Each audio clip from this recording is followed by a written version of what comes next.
بن سبعيني الجزائري تيخرج على دورتموند تيحطم لهم الأحلام ديالهم.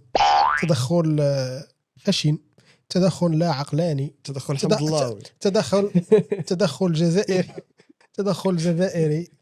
دونك كما هو خرج على الجزائر، كان هو من اللي خرجوا على الجزائر في كاس دوينا على هذه افريقيا القضيه، انه كان لاعب ضعيف، وانت حضرتي منه انه لاعب ضعيف دفاعيا.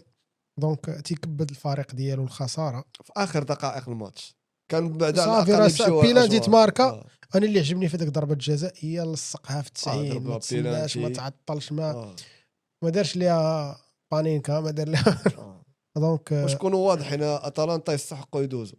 دورتموند فريق كبير، يعني ماشي زعما حيت دورتموند زعما معروفين وكذا تقول لا راه اتلانتا دازوا غير هكاك. اتلانتا لعبوا كره، دخلوا لعبوا لعب هجومي بريمير ميطا والدوزيام ميطا وزقلوا اهداف، كان الماتش يسالي بكثر من هذه النتيجه. شوف اتلانتا السنوات اللي دازوا كاملين بينت على انها عندها فرقه زوينه، يعني لا في الشامبيونز ليغ ولا في اليوروبا ليغ.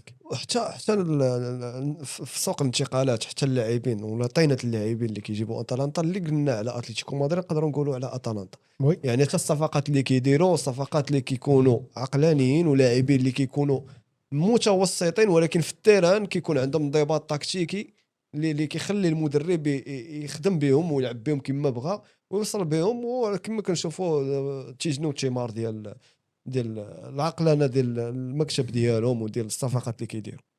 دونك راه اتلانتا هو الفريق الايطالي جو كرو اللي باقي في هذه البطوله هذه.